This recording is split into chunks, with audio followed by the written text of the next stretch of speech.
Sodom and Gomorrah.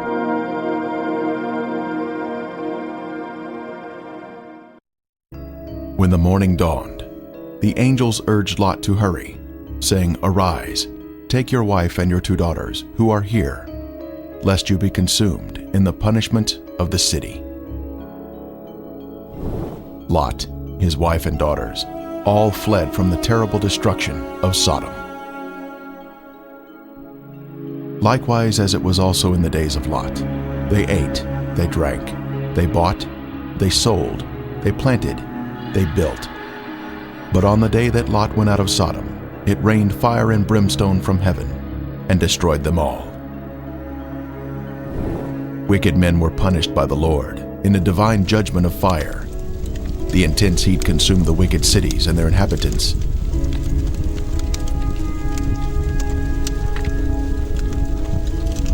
But Lot's wife looked back toward her beloved Sodom, violating the angel's command, and was thus turned into a pillar of salt.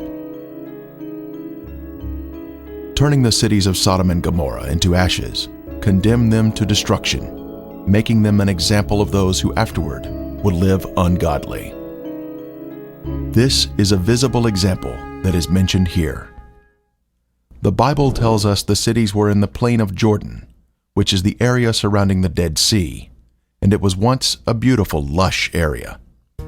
At 1,300 feet below sea level, this is the lowest place on earth, a very hot and desolate region that was cursed by God because of the sins of the people. Sodom had pride, fullness of food, and abundance of idleness. Neither did she strengthen the hand of the poor and needy. And they were haughty and committed abominations before me. Flavius Josephus, the 1st century Jewish historian, tells us, "There are still the remainders of that divine fire, and the traces of the 5 cities are still to be seen." Popular thought has it that the cities were later covered by the waters of the Dead Sea, but if Josephus could see the cities in his day, then we should be able to view them also, as the water level has, if anything, receded since his time. And the border of the Canaanites was from Sidon as you go toward Gerar, as far as Gaza, then as you go toward Sodom, Gomorrah, Admah, and Zeboim, as far as Lasha. The biblical description tells us the cities were spread out, forming a line along the Canaanite border, not grouped together in one area, as some may think. Driving along the coastal highway of the Dead Sea in Israel, one can soon see peculiar formations that are of a lighter color than the surrounding terrain. These are the ashen cities, destroyed by the wrath of God.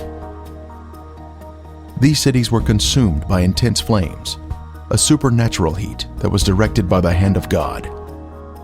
Today there is ash that is of lighter color than the surrounding mountains and terrain. As mentioned in the Bible, this is a desolate area where nothing grows.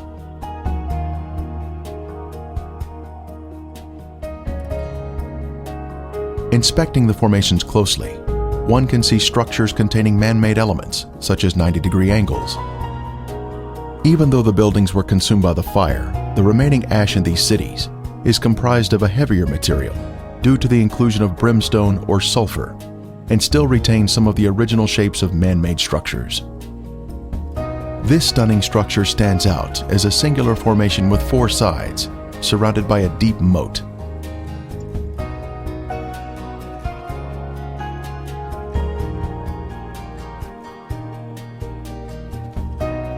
We move in closer to inspect the unusual features evident on the side of the formation.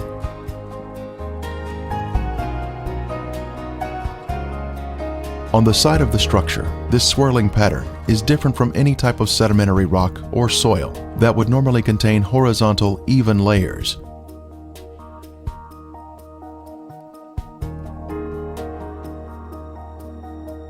These swirling designs were also seen in other ashen formations in the cities. This is evidence of extreme heat, up to 6,000 degrees Fahrenheit, where thermal ionization occurs, when the electrons repel and attract, forming these unusual swirling designs.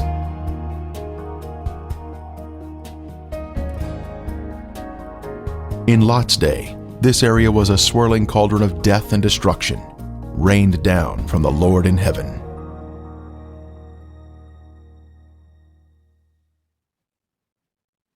Strange anomalies can be seen here, such as these fragile layers of material which disintegrate when touched.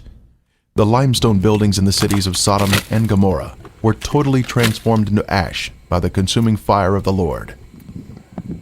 Evidence of this destruction is revealed in the white gypsum anomalies in the area, including unusual shapes of chalk-like material, which is not found in other parts of the country.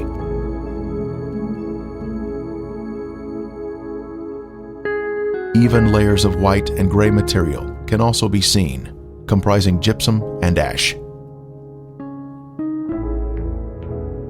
At the time of Elijah on Mount Carmel, the Lord sent down a superheated fire from heaven, consuming the stone altar and sacrifice, turning them into ashes.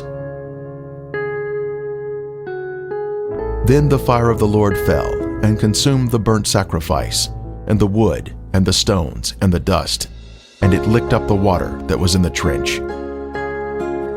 We are also told, "For the Lord your God is a consuming fire, a jealous God." When God unleashes a consuming fire, it will turn stone into ashes. At the perimeter of this city, one can see this amazing Sphinx still standing today. It was a pagan symbol positioned at the edge of town and was thought to protect the inhabitants from harm. The Sphinx stands alone as a singular structure with a defined shape. This particular Sphinx has an obvious demarcation between its base and the soil below it, another sign of a man-made structure placed on top of the soil. Later, we will see another Sphinx.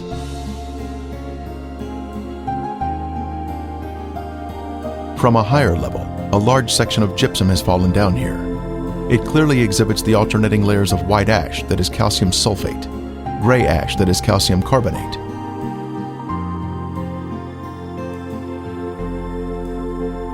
One can also find loose or powdery ash that is quite thick and has been deposited next to the formations. The ash is made up of calcium carbonate and calcium sulfate, which comes from the limestone buildings and the brimstone mixing together during the fire. In the formations themselves, some material can be gently raked off the surface with the slightest touch.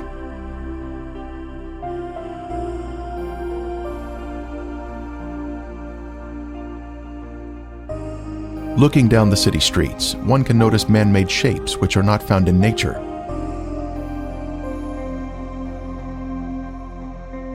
Here we see a building with square sides or 90-degree angles.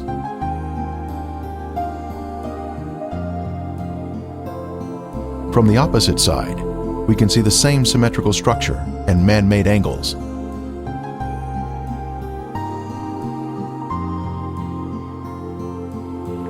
We can see the remains of walls that extended outward at 90-degree angles from the main structure.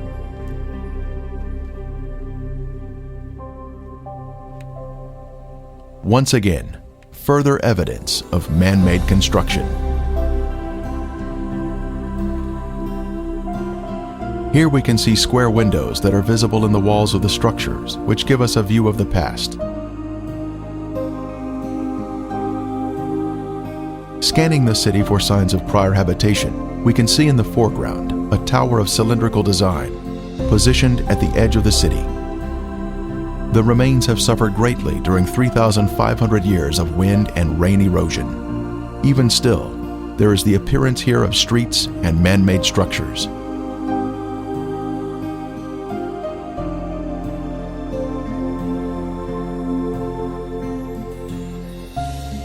Here in the foreground, we have a conical shape, resting on a raised area. A short distance away, we see another similar shape.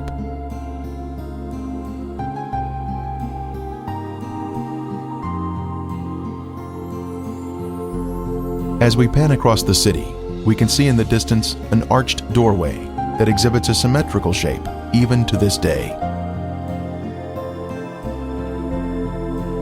The whole land is brimstone, salt and burning. It is not sown, nor does it bear, nor does any grass grow there, like the overthrow of Sodom and Gomorrah, Admah and Zeboim, which the Lord overthrew in his anger and his wrath. More anomalies are found in the cities.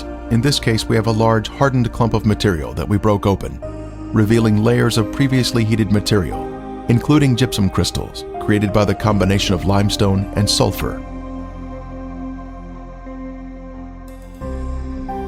From the intense heat, various objects were melted in the cities.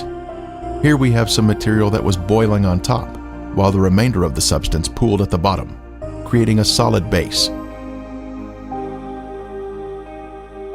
A very unusual find here, but just another strange anomaly not found in other areas of the country.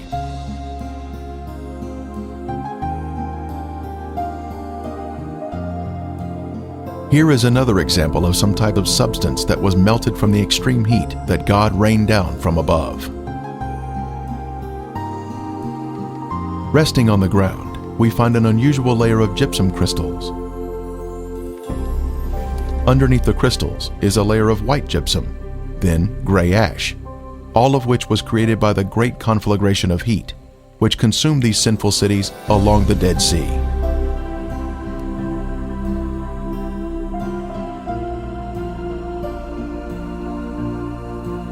Once again, we find more gypsum, this time in a circular formation of crystals, all radiating outward.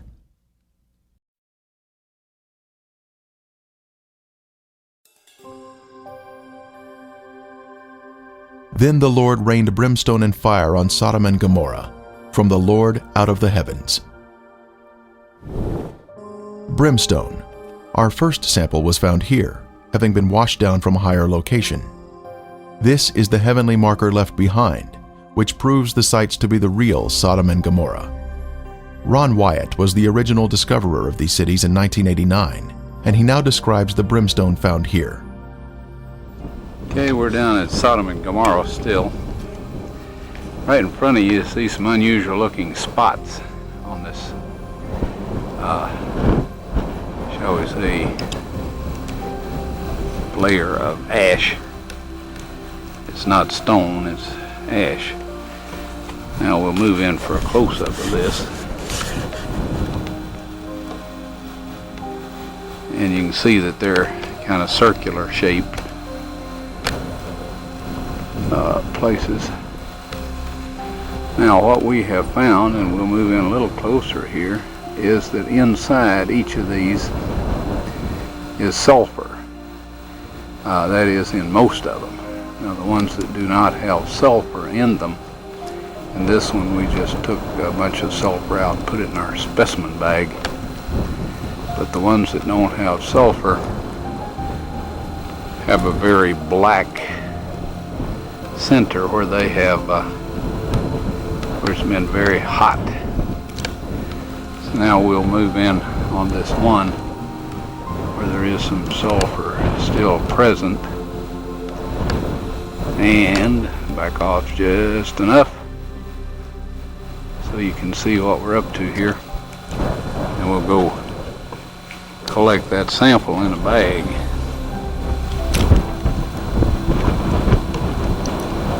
Before I started using this knife, it was very, very sharp.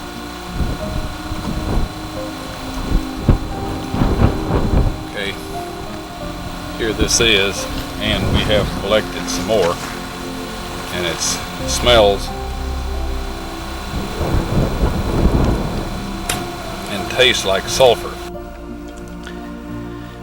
Now the Bible tells us that it rained fire and brimstone upon the cities of Sodom and Gomorrah.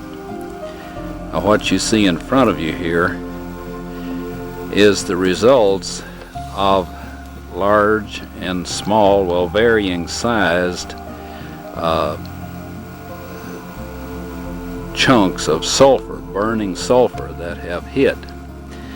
And what we find here is that God rained this burning sulfur down upon this city, and rain is a perfect description of it. It landed just in the pattern that rain would fall, and the stuff, of course, the accumulative heat of all of this upon the city set the entire thing ablaze.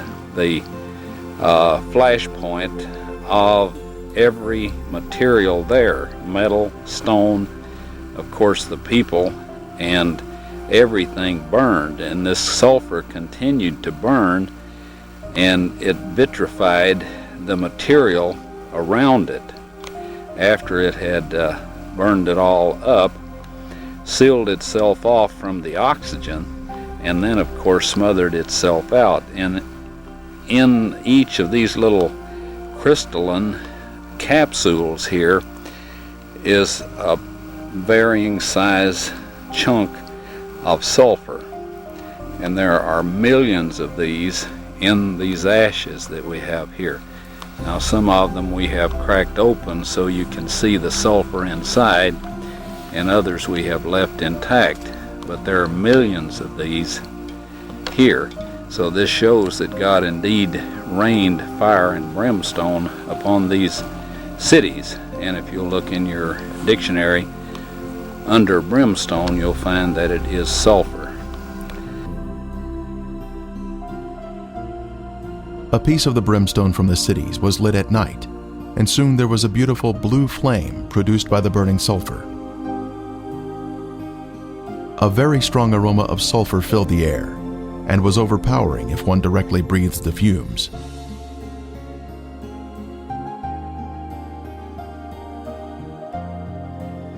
Exploring the cities further, more brimstone was found of various shapes and sizes.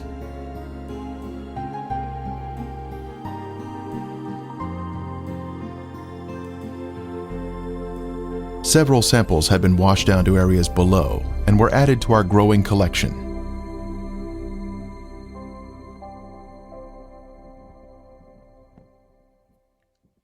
This brimstone is made of monoclinic, white sulfur that has been burned or cooked at a high temperature.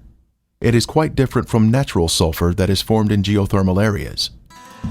Samples were taken to a lab for analysis.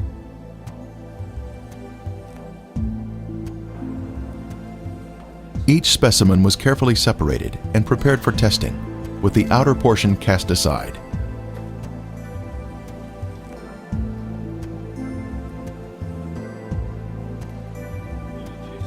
Next, the samples were dried and placed in a rock crusher. Then they were pressed onto a disc. Then they were loaded into a machine for the semi-quantitative X-ray analysis. Each sample was individually transported into the testing chamber for analysis. The results proved to be quite amazing.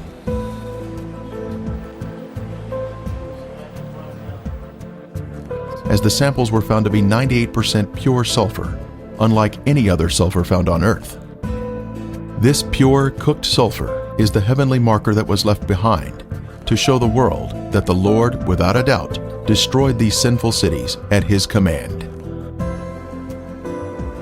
Critics have said that the sulfur is from volcanic activity, but that type of rhombic sulfur is only 40% sulfur and is of a crystalline form, unlike the white, compacted monoclinic form that is found in the ashen cities today.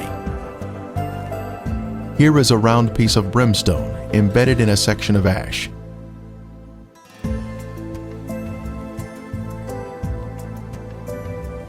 Another clump of ash contains a piece of brimstone that has a burn ring surrounding the unburned sulfur inside.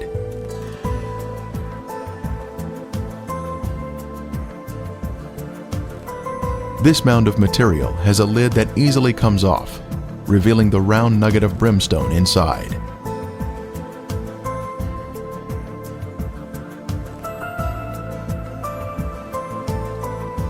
As we gaze across the southern end of the Dead Sea, we can view the El Lisan Peninsula in Jordan. Apparently, the city of Gomorrah extended over to this peninsula in the days of Lot. One can find the same white formations in this area. Ashen formations are seen, including walls extending out at 90-degree angles. We can also see clumps of gypsum scattered on the ground, like this one here. Brimstone is also found in this area. Incredibly, a Byzantine-era church was constructed here, as noted on this sign, built here because the area was known for its biblical significance.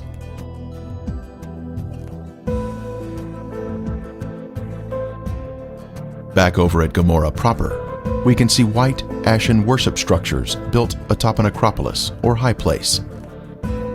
Both a sphinx and ziggurat are seen here, side by side, much like what we see in Egypt at Giza, with the sphinx and the pyramids built in close proximity to each other.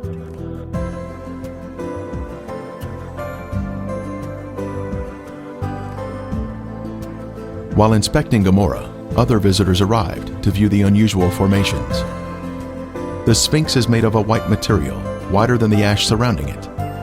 Perhaps it was built of more expensive components and dedicated to their pagan gods. The sphinx represented a god of protection, but even it was consumed in the flames. It is approximately 30 feet long and is quite impressive, both in its shape and size.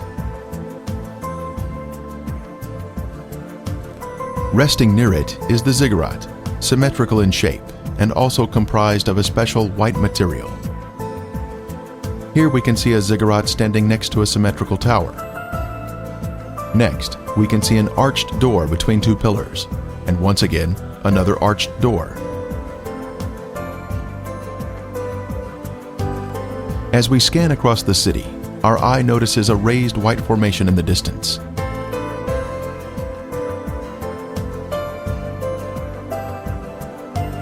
As we near the formation, we can see it is in the shape of a ziggurat. It turns out there are actually two ziggurats on this raised acropolis.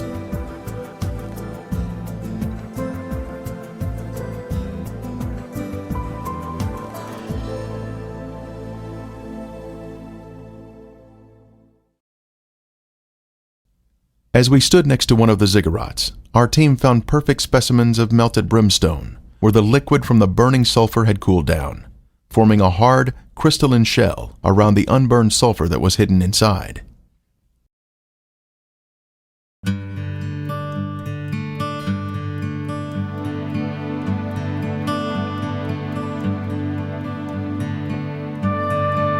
On the outside of the ziggurat, we spotted a piece of brimstone fused into the side of the formation.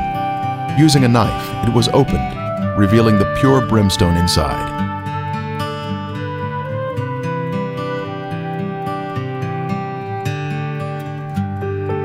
Resting on a ledge of the ziggurat, we see another sample of brimstone that was opened with a knife, once again revealing the pure sulfur inside.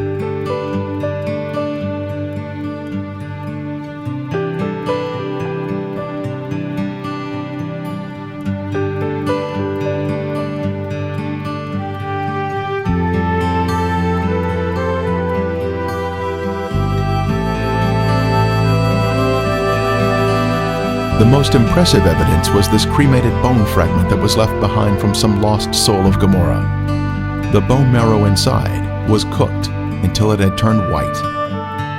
This is a moving testimony of God's power to destroy those who reject the Holy Spirit.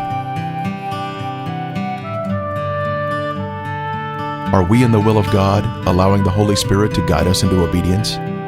Or are we part of the rebellious and lost? There is a future event mentioned in Revelation, but the cowardly, unbelieving, abominable, murderers, sexually immoral, sorcerers, idolaters, and all liars shall have their part in the lake which burns with fire and brimstone, which is the second death. The day is coming, burning like an oven, and all the proud, yes, all who do wickedly, will be stubble, and the day which is coming shall burn them up. The surface of the earth will be as a lake of fire, with all unrepentant sinners being consumed by fire and brimstone, just as Sodom and Gomorrah were destroyed. Friend, there is only one way to escape the punishing flames of the second death, and that is through Jesus Christ. Won't you ask Him to take over your life today?